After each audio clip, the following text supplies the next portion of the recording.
Hello, everybody. My name is Kenton Young, and I'm sitting here with my co-host, Christina Kutzi. Hello. And Dylan is over there to somewhere. Yes, I am. And this is Unsolved Canadian Mysteries.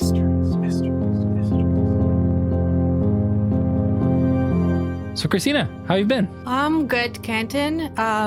It's been very cold. I hate the snow, but it's good. Life is good. You? Good. Last time we were filming a episode, we were out in the cemetery and you were freezing then. So that's gotten worse since then. It did. It really did. But well, it was good when we did it. Mm-hmm. You know, it was good timing. No snow. Yes, we were lucky. Yeah. Have you been, Dylan? I've been fine, Kenton. You know, just living life with my headphones on. I've got headphones on my head right now. It's so I can monitor the audio better. Ah. So everyone can hear every single second perfectly. What are you laughing at, Christine? About your ASMR? My ass? ASMR? Oh, sorry. That she was laughing at my ass. Kenton? You? I'm good. We already have our tree up at home, so it was like out with the Halloween decorations and with the Christmas decorations, probably within 2 weeks of each other. I find decorating gives me the same vibes as like moving. Yeah. Like we can make it like fun, you know, like have a glass of wine and decorate. Mm-hmm. Yeah, well, anything's fun if you're drinking. That's true. It's nice. It's nice. Christmas spirit.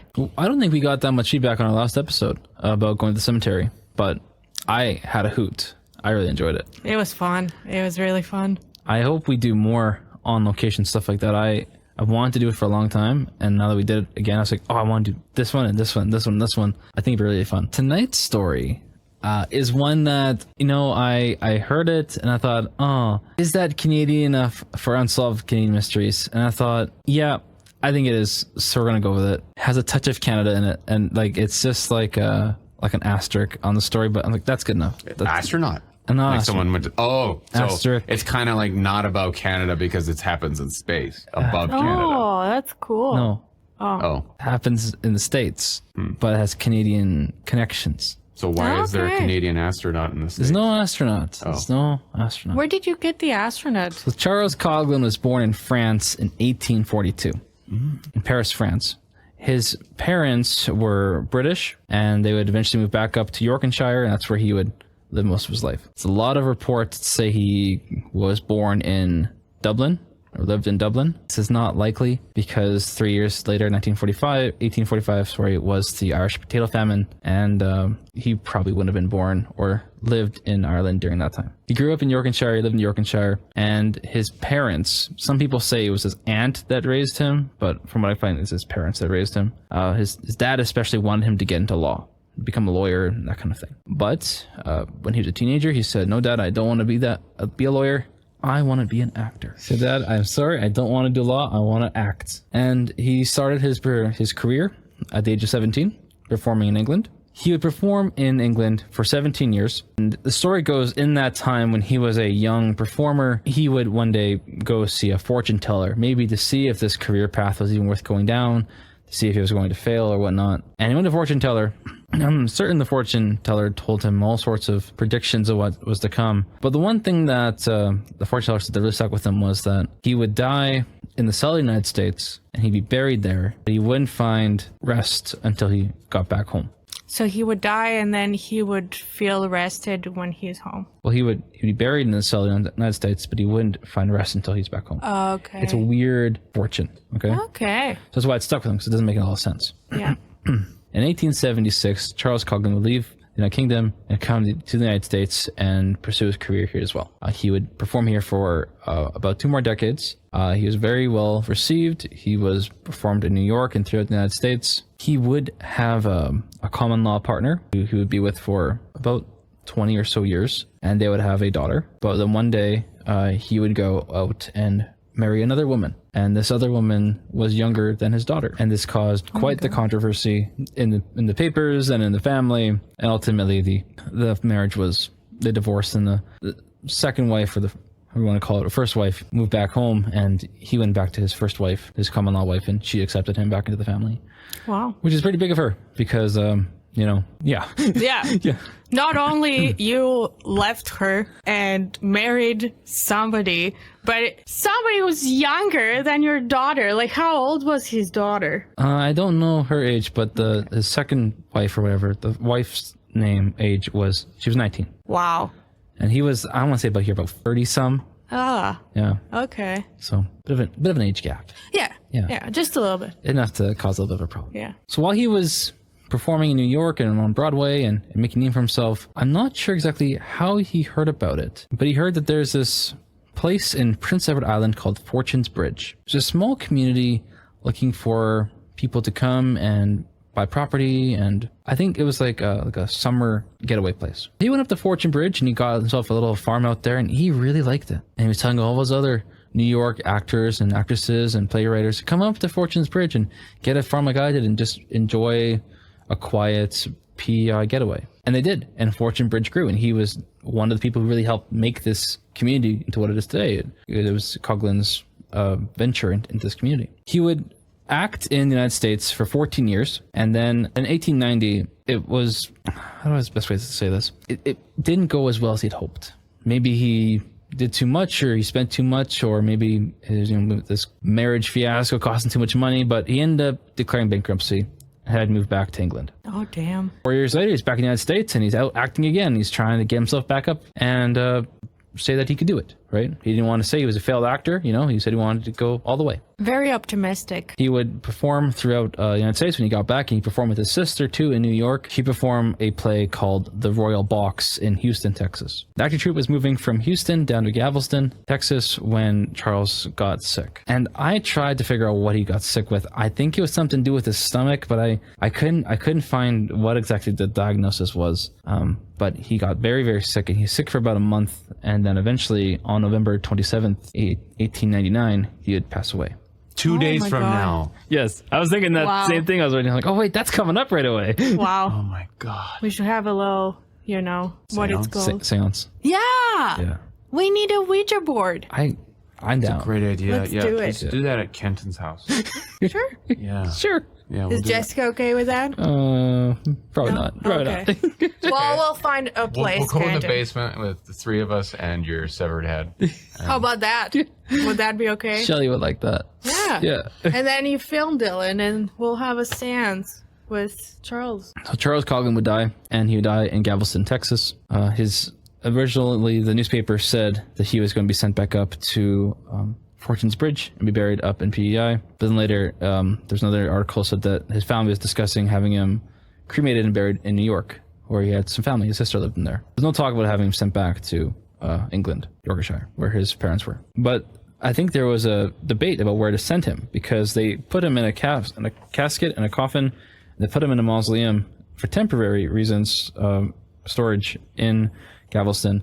But they probably spent about a year trying to figure out what to do with him. So he just laid in this casket for a year. Wow. Now, on September 11th, 1900, Galveston was hit by the famous Galveston hurricane. This is the fourth deadliest hurricane in American history. Killed between 6,000 to 12,000 people. It's a big hurricane. It destroyed over 7,000 buildings and carried in boats many miles into the city. Completely decimated the city, and of course the entire coastline up to New York as well. My God, that's so sad. We always talk about like the Regina tornado or Regina cyclone, how bad it was, but like we had 28 people. They had like Yeah. 6,000 to 12,000 killed. Right. So it was insane. One area of the city that was very hit by the hurricane was the cemetery. A lot of the stone mausoleums were shattered and destroyed.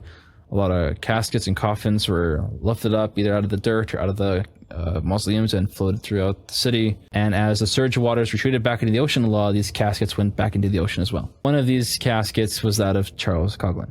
Oh my God, here we go. So they began searching for his casket, and they could not find it. They put out a reward to try and find it, and I think by 1902, 2 years later, they gave up the search. In 1903, some people found a casket similar to his in some marshland not too far away from Galveston, and they opened it up, checked out who it was, and it was a New York man, but not Charles Coughlin. 5 years later, in 1907, they would find another casket, this time 9 miles into and from the shore, half buried in some marshes, and that they determined was his casket.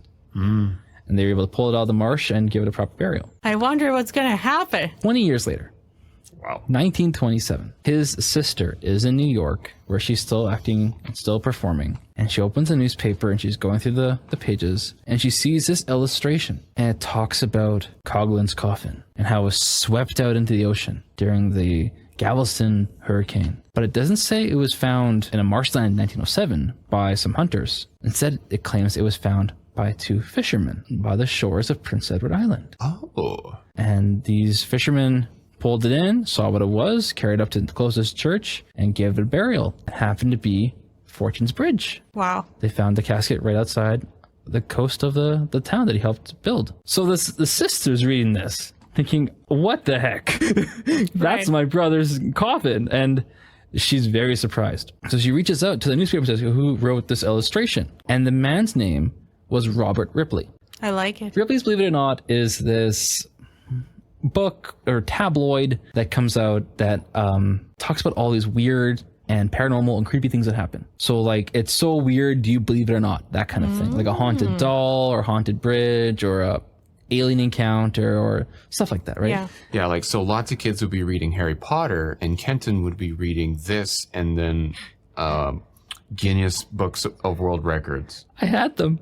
Robert Ripley, the guy who made Ripley's Believe It or Not, wrote this illustration. And Robert Ripley and Ripley's Believe It or Not is known for, while writing crazy stories, actually being pretty accurate on their reporting. They've made some mistakes. Like one thing that they report about often is that you can see the Great Wall of China from the moon, stuff like that. Like that doesn't really impact anybody, right? Right. But there's maybe like a half a dozen misclaims out of the over 100 years of things they've been publishing, which is pretty good. Yeah. So when Coughlin's sister read this article and contacts Robert Ripley, she says, how did you hear this story? Right? Because from my understanding, she doesn't know what happened to her brother, which is a big question mark because you think she would have known about the other story in Texas 1907. So Robert Ripley said that he got these stories from 2 different memoirs published in the 20s from 2 separate performers that lived at Fortune's Bridge that knew Charles Coughlin and respected him, and they both reported about this coffin coming to the shore and the fisherman pulling and fisherman burying it. One of them talked about this apparent fortune teller. She said that he would not rest until he got back home. Right. Wow. What I've heard is that she was unaware of the story in Texas, and that this was a story that she accepted, that her brother was buried in PEI. So then I decided, like, who do I contact about this? Like, who can I ask about this? And I was able to find an article from the 50s where some guy interviewed some of the residents of Fortune's Bridge. And they said, it's a fantastic story, but it's not true. And it's utter nonsense. And they find a grave, a website that we can find people buried and look at their headstones, stuff like that. They say he's buried in Galveston, but there's no picture of his headstones, no picture of his tombstone or anything like that. So there's no picture of where he's buried, just say that he's buried in Texas, or some say he's buried in PEI. So the mystery is, if this story is true, how did Coughlin's coffin, which is a tongue twister, get all the way from Texas through, what's it called? Like through the area of Florida, through the Caribbean, then all the way up the coast, all the way, through past New York, through Maine, through everything to Nova Scotia. Actually, I'm sorry, around Nova Scotia into PEI. That's quite the distance. It's kind of ridiculous. It is crazy. Like, how would that even have happened? Like, how bad is this hurricane that just throws this coffin on the other side of the world? Not world, but on the other side of the continent. Well, they're saying it could have gone in the Gulf Stream. Yeah, like riding through the water. But you think, anything in the water for a couple of years is going to be waterlogged, and Yeah. for 7 years just to be kind of bobbing along? I don't think so. Especially if it's a temporary casket. Like, Right. Maybe he came back to life and then he used his own leg to paddle all the way to Prince Edward Island. Maybe. It's like a cartoon. Yeah. Yeah. It's a good theory. Yeah, I've got lots of them. Nice. Just wait till you hear my bear one. Oh, wow. One of the theories I've kind of heard is that because he just missed the Irish potato famine, right? But a lot of people who were in Ireland at the time and had to leave Ireland at the time, they were on these ships and they were going to England or coming to Canada or going to the United States, and they were called coffin ships because a lot of times they didn't make it. The ships would have sunk or the people would have died on the ships. So I'm thinking it could very well be, because if he did have an Irish connection, because PEI has an Irish connection, Nova Scotia Irish connection, it kind of makes sense. And he was kind of from England around the same time, that maybe that coffin ship story kind of carried over here. Maybe someone say, oh, he was in a coffin ship, and then someone thought, oh, his coffin was missing in the ocean, and kind of merged the two together. I don't know, because you see some stories that say he was born in Dublin, some stories say he was born in Paris, some stories say he was born in PEI. So I think it could be just a mixture of stories of this actor who, you know, was bankrupt and came back, who had 2 wives and a messy marriage, and, you know, just maybe another messy part of the story got things mixed up. Mm-hmm. Some say that maybe the whole story of the fortune teller is wrong, is fake, because it's kind of like that doesn't happen, then the rest of the story doesn't make sense. Mm-hmm. Him coming back to PEI and all that doesn't make sense if he didn't get that fortune told. So, and even his final play was called The Royal Box, but some say his final play was Hamlet. His final play was Bridge of Luck. So the fact that no one can really say what his final play was or have different versions of it, because if you say it's Hamlet, then you have that whole like Shakespearean curse attached to it.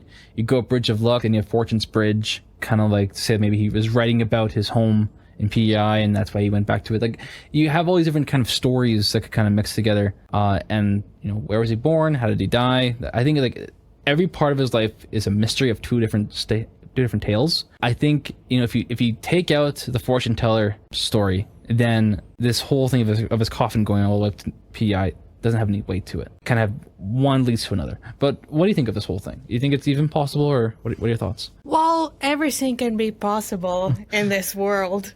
So I wouldn't say it's impossible, but maybe like even his friends that were actors, like maybe they, you know, like when we when we say like stories, everybody kind of like adds on or like misses things. Mm-hmm. So maybe like they just, and they're performers, right? Yeah. So it's kind of the nature to like kind of make the story, perpetuate the story and something else. Make it more interesting than it is. Mm-hmm. So that's one theory that I have, that it's kind of like what you said, like a mix of stories. But I like the fortune telling. Like, I like that little detail because it really gives like a kind of like a poetic kind of thing in the story where like she told him what's going to happen and then it actually happened. Mm-hmm. Like movie foreshadowing. Yeah. Kind of. Yeah. But in like, a friend of my grandpa, he had went to a fortune teller before and she actually told him exactly what happened, and then it happened. Mm-hmm.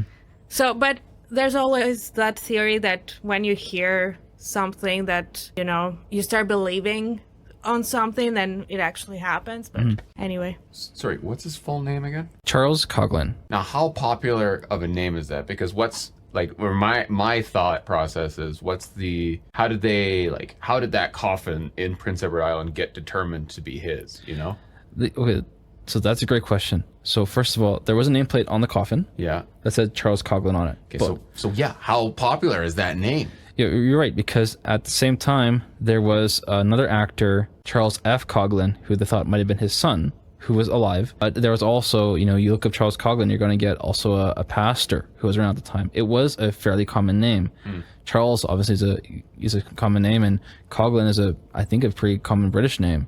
Yeah. So I could see that's a good point. You know, let's say Charles Coughlin died in Texas, but another Charles Coughlin died 6 years later in Nova Scotia, and they put his casket out to sea and happened to float over to PEI. That's a great point. Yeah.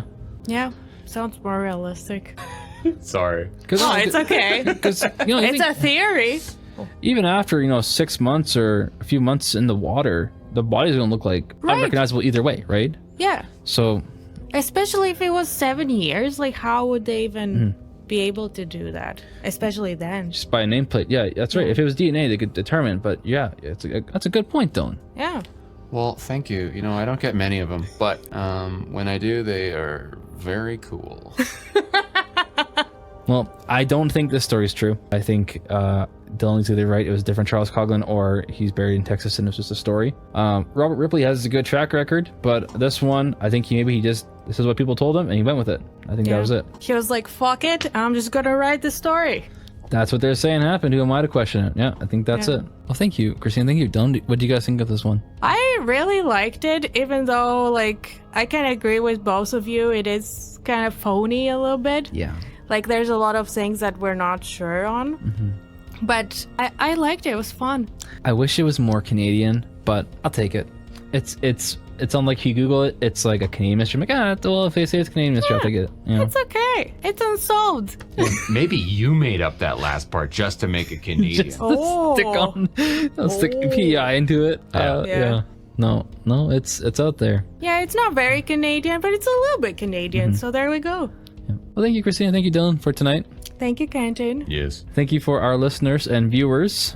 Please let us know your thoughts on the Coughlin Coffin mystery. As always, my name is Kenton DeYoung, and I'm sitting here with my co-host, Christina Cootsie and Dylan Fairman. This is Unsolved Canadian Mysteries.